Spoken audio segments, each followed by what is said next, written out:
Hi అండి, అందరికీ నమస్తే. నేను మీ Eswararao Dasari. Friends, SSC GD constable కాదండి, 10th క్లాస్ బేస్తో డిఫెన్స్ జాబ్స్కి ప్రిపేర్ అయ్యే ప్రతి ఉద్యోగం కూడా నేను చెప్పే పోలిక పరీక్ష అంటే ఎనాలజీ. సో ఈ పోలిక పరీక్షలో మనకి దాదాపుగా ఒక 5 నుండి 6 క్వశ్చన్స్ అయితే ఖచ్చితంగా ఇస్తారండి. ఈజీగా స్కోర్ అనేది మనం ఇందులో సేవ్ చేయొచ్చండి. ఈ యొక్క పోలిక పరీక్షలో ఎవరైతే డిఫెన్స్ జాబ్స్కి ఆర్మీ కానీ, ఎస్ఎస్సి జీడీ కానీ, ఐటీబీపీ కానీ, సిఆర్పిఎఫ్ కానీ, సో ఏ జాబ్కైనా డిఫెన్స్లో ప్రిపేర్ అయిన వాళ్ళకి కొంచెం యూజ్ అవుతుంది. ఈ వీడియోని లాస్ట్ వరకు చూడండి. ఈ వీడియో ఎవరికైతే యూజ్ అవుతుందో వారికైతే మీరు ఈ వీడియోని షేర్ చేయండి. ఈ యొక్క పోలిక పరీక్షలో ఎనాలజీలో మనకి మూడు మోడల్స్ ఉంటాయండి. మోడల్ 1, మోడల్ 2, మోడల్ 3గా విడగొట్టారండి. సో మోడల్ 1లో ఏముంటాయి, మోడల్ 2లో ఏముంటాయి, మోడల్ 3లో ఏముంటాయి, సో ఇవన్నీ కూడా నేను మీకు క్లియర్గా ఎక్స్ప్లెయిన్ చేస్తానండి. వీడియోని లాస్ట్ వరకు చూడండి. నేను చెప్పేది మీకు క్లారిటీగా అర్థమైంది అనుకుంటే కింద కామెంట్ చేయండి. ఇంకో వీడియో చేయడానికి నేను ప్రయత్నిస్తాను. సో అంటే ఈ ఎస్ఎస్సి జీడీకి సంబంధించిన, డిఫెన్స్ సంబంధించిన అథమెటిక్ రీజనింగ్ అయినా సరే, జనరల్ అవేర్నెస్ అయినా సరే, ఏవైనా సరే బిట్స్ అనేది చేయమంటే చేస్తానండి. సో నేను చెప్పేది ఎక్స్ప్లెనేషన్ మీకు నచ్చుంటే కింద కామెంట్ చేయండి. నేను ఇంకా ముందుకు వెళ్ళి మంచిగా వీడియోస్ అనేది చేయడానికి ప్రయత్నిస్తాను. సో మొదటగా మోడల్ 1 అండి. ఇక్కడ చూడండి, మోడల్ 1 వచ్చేసరికి కొన్ని ఎగ్జాంపుల్ చెప్తాను, మీరు అది ఫాలో అయిపోండి. ఫర్ ఎగ్జాంపుల్ ఇక్కడ చూడండి, ఉదాహరణ చూద్దామండి. మోడల్ 1 వచ్చేసరికి ఉదాహరణ చూడండి. రోగికి డాక్టర్ ఎలాంటి వాడు అంటే, రోగిని ట్రీట్ చేసేది ఎవరు? డాక్టర్. అంటే ఇక్కడ డాక్టర్కి రోగికి అంటే డాక్టర్కి పేషెంట్కి సంబంధం ఉంది. సో ఇప్పుడు విద్యార్థికి సంబంధం ఏంటి? విద్యార్థికి టీచర్. సో ఆ విధంగా ఉంటుందండి. సో ఇక్కడ చూడండి, ఇక్కడ రోగికి డాక్టర్ ఇవ్వడం జరిగింది. విద్యార్థికి మనం సింపుల్గా టీచర్ అనేవాడు విద్యార్థికి లెసన్స్ చెప్తారు కాబట్టి మనకి ఇక్కడ ఆన్సర్ టీచర్. సో అటువంటివి ఇంకొన్ని ఎగ్జాంపుల్ చూడండి. ఇక్కడ పనివాడు పనిముట్టు అంటే పనిముట్టికి సంబంధం అండి. సో ఇక్కడ చూడండి, దర్జీ. ఫర్ ఎగ్జాంపుల్ దర్జీ అంటే టైలర్ అండి. సో దర్జీకి సూది. ఇప్పుడు టైలర్కి సూది అనేది చాలా ఇంపార్టెంట్. సో సూది లేకుండా టైలర్ అనేవాడు కుట్టలేడు కాబట్టి, సో దర్జీకి సూది ఎలానో, శిల్పికి చూడండి, దర్జీకి సూది ఎలానో శిల్పికి ఏంటండి? పార కాదు, విగ్రహం కాదు, రాయి కాదు, ఉలి. ఒక శిల్పాన్ని చెక్కాలంటే ఉలి కదా ఉండాలి. అంటే శిల్పికి ఉలి అనేది అవసరం కదండి. సో అదే విధంగా మీరు కూడా వారిచ్చిన క్వశ్చన్కి కింద ఉన్న ఆప్షన్స్లో ఏది సూట్ అవుతుందో క్లియర్గా అబ్జర్వ్ చేసి మీరు ఆన్సర్ అనేది కొనుక్కోవాల్సి ఉంటుందండి. అంటే ఫర్ ఎగ్జాంపుల్ చెప్తున్నాండి, ఇదే విధంగా ఉంటాయండి. ఇక్కడ చూడండి,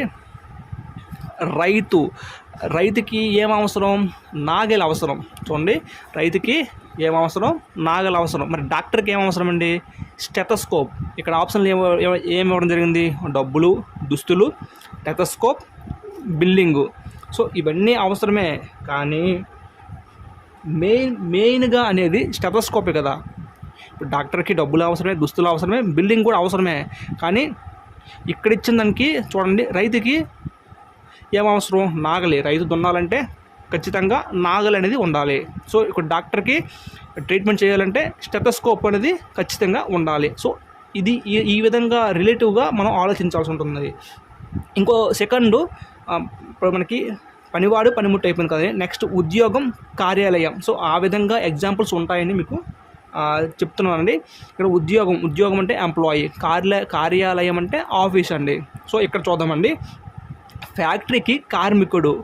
ఇప్పుడు ఫ్యాక్టరీలో పనిచేయాలంటే కార్మికుడు ఉండాలి. సో అలానే ల్యాబొరేటరీకి, ఇప్పుడు ల్యాబ్కి ఎవరు అవసరం? శాస్త్రవేత్త అవసరం. అంటే ల్యాబ్లోనే కదా అన్నీ కనిపెడతాడు. సో ల్యాబొరేటరీకి శాస్త్రవేత్త అనేది అవసరమండి. సో అందుకోసమే ఆన్సర్ 2 అవుతుంది. సో ఈ విధంగా మీరు నేర్చుకోవాల్సి ఉంటుంది. ఇక్కడ చూడండి, మెకానిక్కి గ్యారేజ్. ఇప్పుడు ఒక మెకానిక్కి ఏం అవసరం? ఆయనకి గ్యారేజ్లో పనిచేయాలి.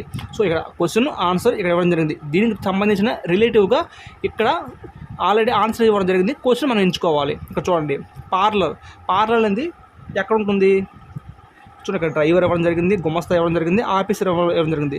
సింపుల్గా మనం పార్లర్కి ఏంటి బ్యూటీషియన్. సో ఆ విధంగా లాజిక్ అనేది మన లాజిక్గా ఆలోచించి ఆన్సర్ అనేది పెట్టాల్సి ఉంటుందండి. సో చాలా సింపుల్గా ఉంటాయండి. మీరు కొంచెం మైండ్ పెట్టి కొంచెం మైండ్ పెడితే, కొంచెం ఆలోచిస్తే సింపుల్గా మన స్కోర్ అనేది సాధించవచ్చు. కొంచెం కంగారు పడకండి, కొంచెం నిదానంగా ఆలోచిస్తే మనకి ఆన్సర్ అనేది వచ్చేస్తుందండి. ఫర్ ఎగ్జాంపుల్ ఇక్కడ చూడండి, ఇందులో ర్యాండమ్గా ఒకటి ఎంచుకుందామండి. ఇక 15 క్వశ్చన్ ఎంచుకుందాం. చూడండి,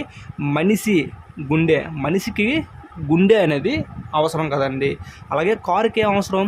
ఇంజన్, చక్రం, సీటు, టైరు. ఇక్కడ మనకి టైరు అవసరమే, సీటు అవసరమే, చక్రం అవసరమే. ఇక్కడ చూడండి, మనిషికి ఏం అవసరం? మనిషికి ఇంపార్టెంట్ గుండె. సో మరి కారుకి ఏంటి? ఇంజన్ లేకపోతే కారు వెళ్ళదు కదా. సో ఆ విధంగా మనకి ఇక్కడ ఇచ్చే క్వశ్చన్ అండ్ ఆన్సర్ని రిలేటివ్గా మన ఆలోచన థింకింగ్ అనేది ఆ విధంగా ఉండాలి. ఫర్ ఎగ్జాంపుల్ ఇక్కడ మన 16 క్వశ్చన్ అయితే చూద్దామండి. ఇక్కడ చూడండి, రైలుకి ఏం అవసరం? పట్టా అనేది అవసరం. సో పట్టాలు ఉంటే కదా రైలు అనేది నడుస్తుంది. మరి విద్యార్థికి మేధస్ ఉంటే కదా తను ఎగ్జామ్స్ రాయగలడు, ముందుకు వెళ్ళగలడు. ఇక్కడ ఆప్షన్స్ ధనం, పలుకుబడి, వినయం. సో ఈ ఆప్షన్లు ఆలోచించుకుంటే మేధస్సు కదా, విద్యార్థికి మేధస్ అనేది చాలా అవసరం. సో ఆ విధంగా మీరు థింక్ చేసి మీరు అనేది చేయాల్సి ఉంటుంది. సో ఇది మోడల్ 1 అండి. సో మోడల్ 2 చూద్దామండి. ఇక్కడ మోడల్ 1 వచ్చేసరికి క్వశ్చన్ అండ్ ఆన్సర్ 2 ఇవ్వడం జరుగుతుంది. మనం దానికి సంబంధించిన క్వశ్చన్ కానీ ఆన్సర్ కానీ తర్వాత ఇచ్చి మనం కనుక్కోవాల్సి ఉంటుంది. అంటే ఒక క్వశ్చన్ ఆన్సర్ ఇవ్వడం జరుగుతుంది, అలాగే అందులోనే ఒక క్వశ్చన్ ఇచ్చి ఆన్సర్ని ఎత్తుక్కోవాలి. అది మోడల్ 1. ఇప్పుడు మోడల్ 2 చూద్దామండి. ఇప్పుడు మోడల్ 2 వచ్చేసరికి సేమ్ ఇప్పుడు మనకి మోడల్ 1 లాగే ఉంటుంది. కాకపోతే ఇందులో ర్యాండమ్గా కొన్ని క్వశ్చన్స్ అంటే లెంతీగా అయిపోతుంది వీడియో, మీకు ఇబ్బందిగా ఉంటుంది కాబట్టి కొంచెం ఇందులో నేను కొన్ని ర్యాండమ్గా పిక్ చేశాను, వాటిని మీకు ఎక్స్ప్లెయిన్ చేయడానికి ట్రై చేస్తాను. ఇక్కడ చూడండి, 33 క్వశ్చన్ తీసుకున్నాను. రామాయణం అనేది ఇతిహాసం. చూడండి, రామాయణం అనేది ఇతిహాసం. ఇక్కడ మహాభారతం మహాకావ్యం ఇవ్వడం జరిగింది, మహాభారతం భగవద్గీత ఇవ్వడం జరిగింది, మహాభారతం ఇతిహాసం, మహాభారతం పురాణం. చూడండి, ఇక్కడ రామాయణ ఇతిహాసం, మహాభారతం కూడా ఇతిహాసమే. సో ఆన్సర్ వచ్చరికి 3 అండి. సో ఆ విధంగా ఆలోచించాలి. నెక్స్ట్ పాదము మానవుడికి పాదము మానవుడు అంటే పాదం అనేది మానవుడికి ఉంటుంది కదా. సో ఇందులో చూడండి, దీనికి రిలేటివ్గా ఆలోచించాలి. చూడండి, ఇక్కడ టోపీ తల, ఇది సరైన ఆన్సర్ కాదండి. ఇక్కడ గిట్ట గుర్రం, ఇది రైట్ ఆన్సర్ అండి. ఇక్కడ ఏమిచ్చాడు? పాదం అంటే మనిషికి కాలు దగ్గర ఉంటుంది కదా పాదం. సో ఇక్కడ చూడండి, ఇక్కడ టోపీ తల ఇచ్చారు, రాంగ్ ఆన్సర్. కలము కాఫీ, రాంగ్ ఆన్సర్. కాలు శరీరము, రాంగ్ ఆన్సర్. ఇక్కడ ఏమిచ్చాడు? మానవుడు పాదము. సో ఇక్కడ గుర్రము గిట్ట, ఇక్కడ మనిషి ప్లేస్లో గుర్రం వచ్చింది, గుర్రంకి ఏముంటుంది? గిట్ట ఉంటుంది. సో ఆ విధంగా మనం థింకింగ్ అనేది ఉండాలండి. నెక్స్ట్ ఇంకోటి ర్యాండమ్గా చూద్దామండి. కూచిపూడి అనేది నాట్యానికి సంబంధమైనది. సో కూచిపూడి అనేది నాట్యానికి సంబంధమైనది. ఇప్పుడు ఇందులో కవిత్వము, పురాణము, సో ఇది రాంగ్ ఆన్సర్.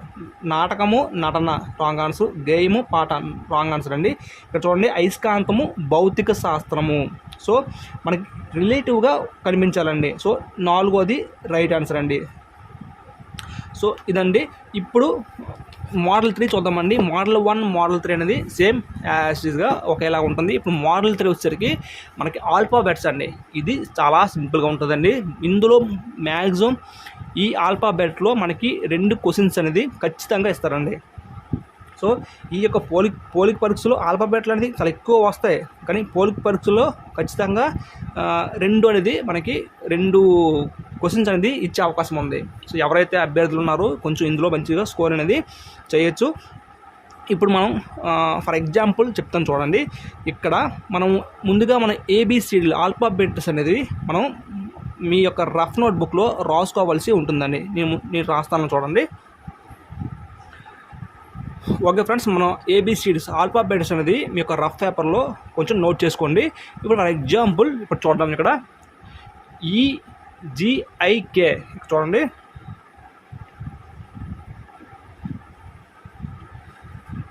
చూడండి ఫ్రెండ్స్, ఇక్కడ ఈజిఐకే ఆన్సర్ ఏమి ఇచ్చాడు చూడండి. ఆన్సర్ ఏమి ఇచ్చాడు? ఎఫ్ఐఎల్ఓ ఆన్సర్.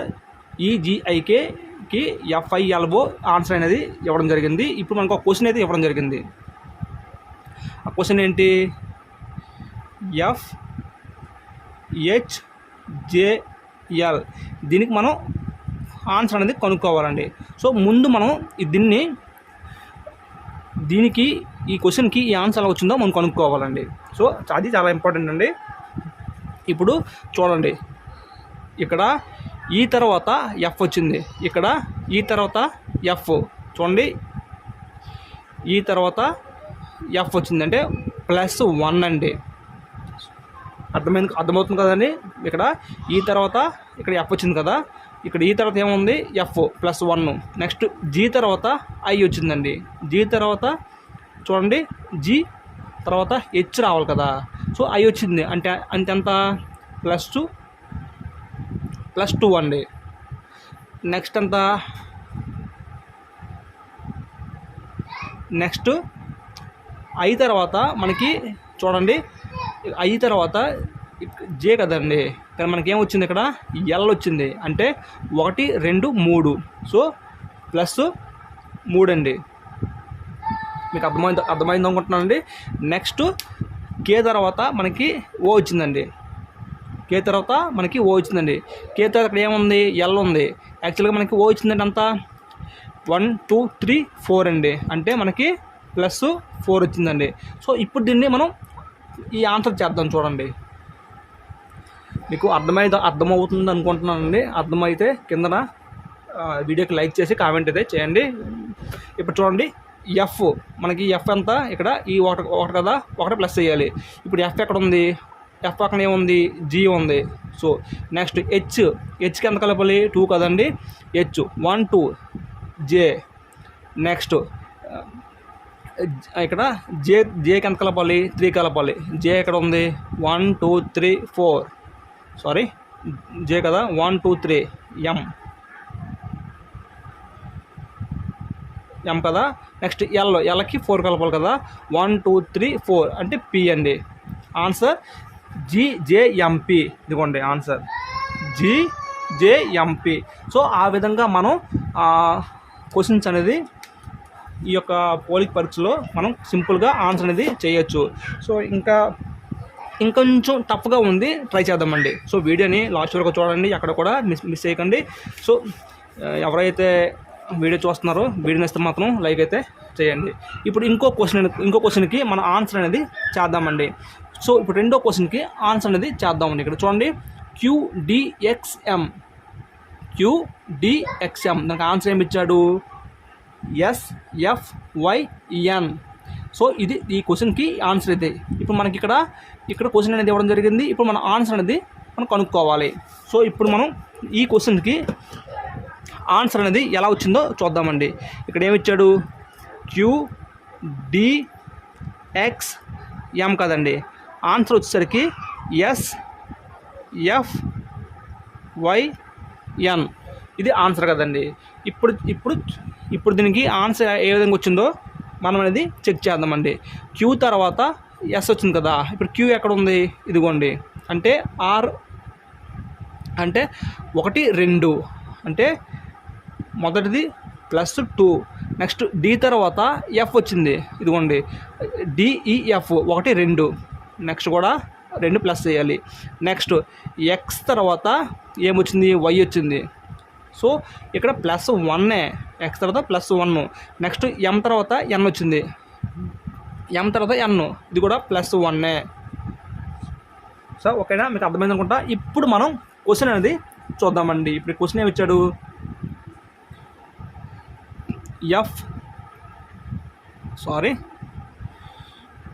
క్వశ్చన్ వచ్చేసరికి